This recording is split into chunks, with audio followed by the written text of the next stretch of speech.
Nessa última semana, o Internacional viveu mais um momento triste na sua história recente no futebol. Novamente eliminado pelo Juventude em 2024, porém desta vez foi na Copa do Brasil, o Colorado só tem reforçado algo que eu tenho pensado faz um bom tempo, que é o seguinte: por que esse time é tão azarado?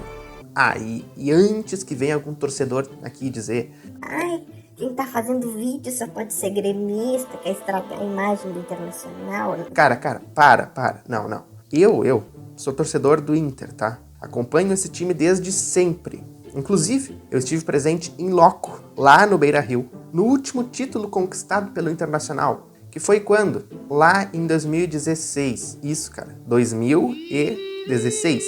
Eu era só um gurizinho de 13 anos e agora eu, com meus quase 22 anos, eu sigo esperando o meu time levantar uma taça, né? Mas isso não tem acontecido. Quando os torcedores do Inter zoavam os gremistas por terem ficado 15 anos sem ganhar títulos e o senhor Eduardo Sacha ter dançado a famosa valsa dos 15 anos, a gente dizia: pô, mas o Grêmio, hein? O Grêmio 15 anos sem nada, meu. Mas é que tá. O Grêmio, de 2001 até 2016, nesses 15 anos, ganhou pelo menos 3 gauchões nesse período. Foi em 2006, 2007 e 2010. O Inter de hoje em dia vai completar quase uma década sem ganhar nem gauchão, cara. E o pior, os últimos gauchões de 2022, 2023, 2024, o time nem sequer chegou na final contra o Grêmio. Então, se prepara aí, que hoje eu vou tentar provar para o Brasil, cronologicamente, que o Inter é sim o time mais azarado dos últimos anos. O Sport Clube Internacional, fundado em Porto Alegre no ano de 1909, dispensa comentários no futebol brasileiro e até futebol sul-americano. Quem é que não lembra lá no PES 2011, que tinham poucos times brasileiros e um deles era o Internacional? Nessa época, o Inter vinha de títulos da Libertadores em 2006 e 2010, da Recopa Sul-Americana em 2007 e 2011 e campeão da Sul-Americana em 2008. Além disso, teve campanhas marcantes de vice na Copa do Brasil em 2009 e também de vice brasileiro em 2005, 2006 e 2009. Mas aqui com ressalvas de azar também. Bom, no Brasileiro de 2005, a maioria das pessoas sabe que aquele campeonato foi completamente manipulado, digamos assim, mas teve reagendamento de jogos, o pênalti que não deram em cima do Tinga contra o próprio Corinthians, o Corinthians que viria a ser campeão, inclusive. No Brasileiro de 2009, um outro azar, que foi o quê? Chegar na última rodada e depender de uma vitória do rival Grêmio contra o Flamengo para levantar a taça. Algo que poderia ter acontecido, visto que o Grêmio saiu na frente, porém tomou a virada, né?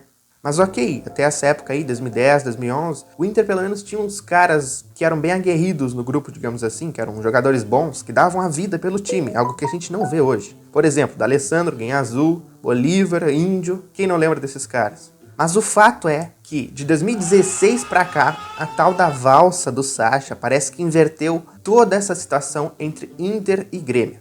Enquanto o rival, em seu novo estádio, conquistou a Copa do Brasil, a Libertadores, a Recopa e todos os gauchões de 2017 pra cá, o Inter não ganhava nada, nem Grenal.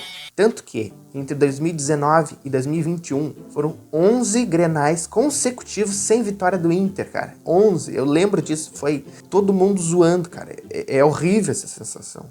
Mas então, a partir de 2016, é melhor que façamos uma cronologia do que aconteceu a cada temporada do Internacional pra gente analisar e pra eu poder provar pra vocês que o Inter é sim muito azarado. Em 2016, quando começa essa onda toda, apesar de ter chegado na semifinal da Copa do Brasil, o time foi rebaixado para a segunda divisão do Brasileirão pela primeira vez na história, terminando em 17º lugar naquele Campeonato Brasileiro. Em 2017, na Série B, o Inter conseguiu a proeza de terminar em segundo lugar, perdendo o título para o América Mineiro. E na Copa do Brasil foi eliminado nas oitavas para o Palmeiras por conta do critério de gol fora que ainda tinha naquela época. Na temporada de 2018, o clube retorna à Série A do Campeonato Brasileiro, faz uma boa campanha e termina em terceiro. Mas na Copa do Brasil é eliminado na quarta fase pro Vitória e nos pênaltis. Além de que no Gauchão perdeu nas quartas de final pro Grêmio. 2019 chegou e na Libertadores, o Inter volta a jogar uma Libertadores depois de um bom tempo, né? Aquele gol contra do Jefferson em 2015 também entra nessa onda de azar. E na Libertadores, O Inter perde pro Flamengo nas quartas de final, algo que ok. Além disso, no Brasileirão, termina em sétimo. Também tá ok se compararmos o resto das façanhas desse vídeo. Entretanto, 2019, na Copa do Brasil, o time finalmente chega a uma final depois de 10 anos. E foi decidir contra o Atlético Paranaense, que nunca tinha conquistado um título da Copa do Brasil e que não é um dos times mais tradicionais do Brasil, é um time tradicional, mas não é um Flamengo, um Palmeiras, um Corinthians, alguma coisa assim.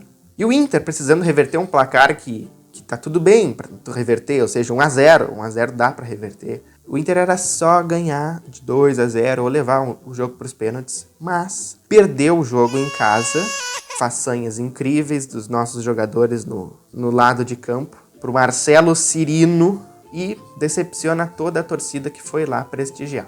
E em 2020, já no Campeonato Gaúcho, perde na semifinal pro Grêmio e nem chega à decisão. Na Copa do Brasil, é eliminado nas quartas de final pro América Mineiro nos pênaltis. E no Brasileirão, liderou durante bom tempo, mas o técnico Eduardo Cudê deixa o clube e decide ir para um time muito grande na Espanha, o Celta de Vigo, pois é. Mas mesmo assim, o time chega no fim do campeonato com boas chances de ser campeão. Primeiramente, na 35ª rodada, o time perde para o Sport Recife em casa. Se tivesse ganhado aquele jogo, era campeão. Na rodada 37, no confronto direto contra o Flamengo, sai ganhando, mas leva a virada. E na última rodada, que é só o quê? É só tu ganhar o jogo em casa contra o Corinthians. E na última rodada, o Flamengo perde pro São Paulo. E o Inter empata em casa com o Corinthians. É só ganhar e não consegue, cara. Nesse jogo contra o Corinthians, que teve o quê? Teve um gol anulado do Abel Hernandes, que foi muito estranho. Teve um pênalti que o juiz deu e que tirou depois. E no fim, teve aquele momento marcante na história recente do Internacional, que foi o gol do Edenilson no finalzinho do jogo, mas estava impedido. Em 2021, na Libertadores, o clube perde em casa pro Olímpia nas oitavas de final. O mesmo Olímpia e que o Inter tinha, na fase de grupos, feito 6 gols. Na Copa do Brasil, também em 2021, o Inter perde em casa pro Vitória na terceira fase e no Brasileirão termina no meio da tabela em 12º lugar. 2022 vinha se aproximando, tinha uma expectativa quanto a uma melhora nessa temporada, porém perde pro Grêmio novamente na semifinal do Gauchão. E apesar de ter terminado o Brasileirão em segundo, muito atrás do campeão Palmeiras, o time foi eliminado na primeira fase da Copa do Brasil. Sim, na primeira fase da Copa do Brasil pro Globo do Rio Grande do Norte. Além disso, na Copa Sul-Americana, o clube é eliminado nas quartas de final pro poderoso Melgar do Peru. E adivinha, foi em casa também. Em 2023, já começa o ano perdendo pro Caxias na semifinal do Gauchão. Em casa e o quê? Nos pênaltis. De novo, em casa e nos pênaltis, em casa e nos pênaltis. Faz um Brasileirão horrível e termina em 9º. Na Copa do Brasil, perde de que forma? Em casa e nos pênaltis. Para que time? Pro América Mineiro. Terceira ou quarta vez nesse vídeo. E o pior, na Libertadores, surpreende todo mundo. Chega na semifinal e perde em casa, mas foi pro Fluminense de virada, com muitos requintes de crueldade, porque o Inter jogou melhor nas 2 partidas, mas o Fluminense que soube aproveitar as oportunidades. Agora chega a temporada de 2024, neste ano em que estamos. Cara, o Inter se reforçou bem, fez boas contratações, gastou mais de 100 milhões de reais em contratações, e a expectativa é que a virada de chave viria nesse ano, mas a temporada está apenas na metade, cara. E o Inter já perdeu 2 vezes pro Juventude em mata-matas. Na semifinal do Gauchão, adivinha, em casa e nos pênaltis. E agora na Copa do Brasil, na terceira fase da competição. Então, depois de ter passado de 2016 até hoje em dia, a reflexão que fica é a seguinte: parece que não importa os jogadores, visto que o elenco deste ano é muito qualificado. Há um azar total, somado a um mental fraco do Inter, né, com expulsões bobas e brigas, e também uma falta de vontade de muitos envolvidos, desde jogadores e dirigentes até treinadores. Ainda em julho, o Inter enfrenta o Rosário Central na repescagem da Sul-Americana. Jogou nessa semana agora o primeiro jogo e perdeu. Tem que ganhar o segundo jogo, em casa. Mas o retrospecto que vimos nesse vídeo não favorece o time.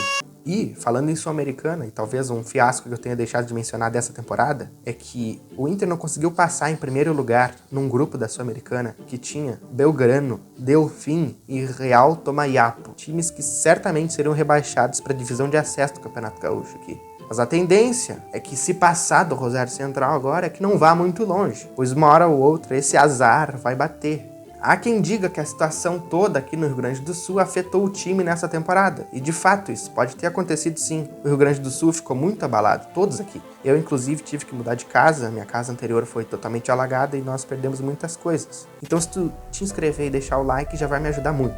Mas, voltando à questão do Inter, eu vejo que o desempenho mostrado nesse ano não surpreende. Infelizmente o torcedor do Inter já está se acostumando, né? E põe muitas aspas aí, com esses resultados ruins. E isso certamente, agora concluindo o vídeo, não é bom nem pro futebol do Rio Grande do Sul e nem pro futebol brasileiro como um todo. Mas e aí, rapazes e gurias? Vocês acham que o Inter é o pior time, é o time mais azarado do Brasil? Tu acha que a minha opinião como torcedor pesou nessa análise? Falando sobre o canal agora, o canal ficou parado mais de 2 anos, eu espero que agora as coisas se encaminhem para que tenhamos mais postagens de vídeos. E antes de terminar de fato, eu quero que tu faças algumas coisas. Primeiro, comenta um outro time azarado que tu queres que eu analise, como, sei lá, o Vasco, Botafogo, Vitória, dentre outros, alguns que o pessoal comumente fala que é azarado aqui no Brasil. E se tu já te inscreveu, ativa o sino. Por quê? Porque eu não sei como que serão as frequências de postagem aqui. E por fim, eu sou o mesmo administrador da página Central das Transferências lá no Instagram, que é uma página de futebol que cobre as transferências. Então, se tu não segue, vai lá, nos dá uma ajuda, né? E se tu conhece o nosso conteúdo, sabe que a gente tenta sempre postar o máximo de coisa possível, dentro do tempo e agradando a todo mundo. Então é isso. Espero que vocês tenham gostado desse vídeo. Um obrigado e falou!